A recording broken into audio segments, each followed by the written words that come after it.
How do I feel about working with the guy every day? It's not bad. I wouldn't say he's the greatest, coworker in the world, but he gets his job done. And do I love him? Probably not. But do I like him? Yeah, sure. And at the end of the day, he has some pretty good ideas. Dylan. Oh, sorry. What if we turn Moot into a pretzel stand? Then we can have free pretzels for life.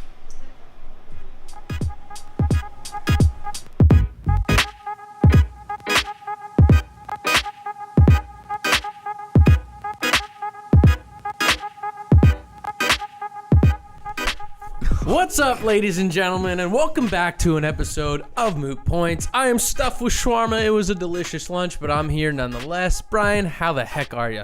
Oh, I'm doing great, feeling great, looking great. Got my hair cut this morning, so, I agree with everything except looking great. But guys, we're here. Let's jump in. Without further ado, here we skiddly diddly do. Topic number one, guys, I am ecstatic about this one. Pokemon had a big update about the new game that is upcoming and releasing on November 15th, 2019. Pokemon Sword, Pokemon Shield. Brian, which one are you getting and why? I'm getting whichever one you are not getting because I'm pretty sure then we can trade back and forth and that's what you would want. Am I correct? Yeah, sure. Yeah. So the Pokemon Direct was yesterday morning, sometime midweek, and they told us a ton of stuff about Pokemon Sword and Shield. Sure did. As Dylan mentioned, the release date, mid-November. Awesome. What's your favorite thing that they revealed about this game earlier this week? Oh man, I mean, it just looks like a beautiful game. There's so many new places. I love that it's actually a third-person RPG where you can walk around, you can turn, you can change your camera angle. You see the Pokemon in the wild. There's a bunch of new mechanics, like the Dynamaxing, where you can have your Pokemon become, like, literally giant. You can only do this once a game, I believe, with each Pokemon. Once for a 3 battle. turns. Once a battle. Sorry, Yeah. I misspoke. Once a battle with each Pokemon, and it lasts for 3 turns.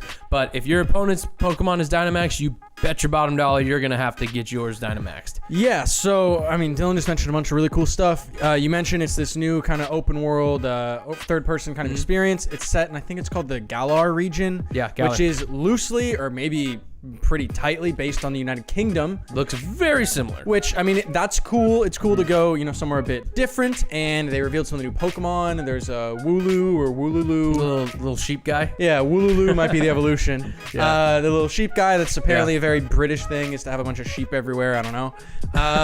So that's pretty sweet. And then Dylan mentioned the Dynamaxing. So this seems to be a big part of gym battles. Most of the gym battles are like stadiums in front of big crowds based on the trailer.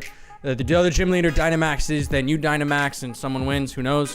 So that'll be really sweet. And then you mentioned or alluded to wild areas or the wild area. This is like in between cities. And Dylan, what's so cool about this? Hopefully you get where I'm leading with this question, but what's so cool about the wild area, unlike all the other open space and all the other Pokemon games? You've been talking about this for years. You've been wanting to see them in the open. That's what I was talking about earlier. That's what I was talking about this for years. We got there. Good work.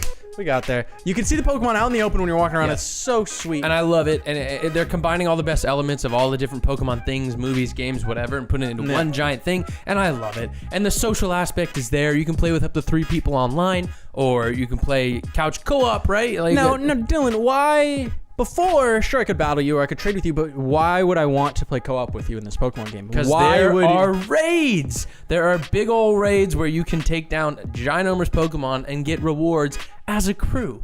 And that's just amazing. And I am just ecstatic for this game. Now let's touch on the legendaries before we move on to our next topic. Okay. There are 2 new legendaries in this game. One resembles a sword, one resembles a shield. The sword one is Zacian, I think that's how you say it.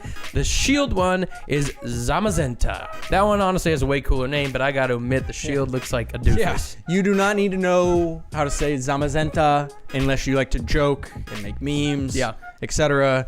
Zamazenta is incredibly lame. Yeah. And the sword one, I mean, they're both dogs, right? Yeah. They're both like these big dogs. One has a sword in its mouth. The other one is a shield. A shield. All over the face. Is a shield. Is that my understanding? Yeah. I mean, Pokemon are supposed to be to each their own, but if Zamazenta is your own, I just feel bad for you. I don't know. Anyway. Guys, we can expect a lot more on this game from E3, which is just around the corner. Looking forward to it. I hope you guys are too. On to the next topic. Ladies and germs, in addition to the news I just gave you, there is even more, and we boiled it down to our favorite ones. So without further ado, Brian's gonna skiddly-doo. I have to go for. All right, so there was a major Bungie press conference yesterday where they revealed several fantastic changes to Destiny 2. First of all, the game will soon be free to play. Second of all, it has a new name. The game is now called Destiny 2 New Light. On PC, it's moving from Battle.net to Steam.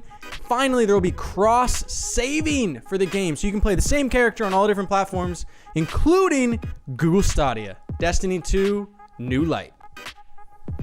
Speaking of Stadia, this thing just had a big announcement by Google. They released the price, which is $129. They released the release date, which is in November, at least for the Founders Pack, which I pre-ordered. The real version is going to come out next year, and it probably will be a little bit cheaper than the Founders Pack, but we'll have to wait and find out. The Founders Pack is coming out with available games, including Destiny 2, like Brian was saying. What's the other one? Ghost Recon is on there. There's a couple other games. Guys, this thing looks amazing. It's really the future of gaming.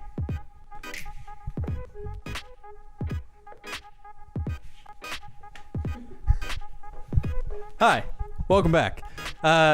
Biggest gaming news in this decade, no, century, no, weekly news cycle.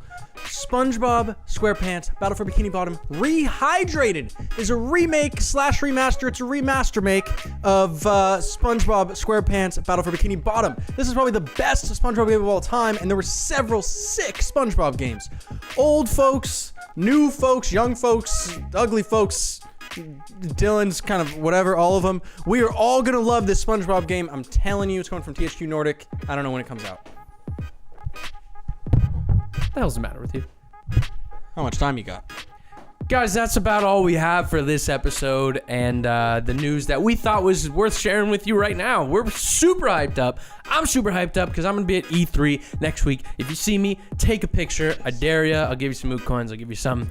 Make sure to follow our Twitter, which can be found right here, and you will get caught up to speed with all the updates at E3. I'm ready to rock.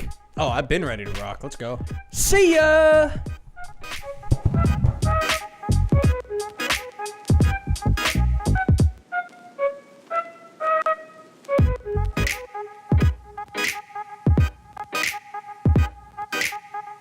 Dylan, oh, sorry. What if we turn Moot into a pretzel stand? Then we could have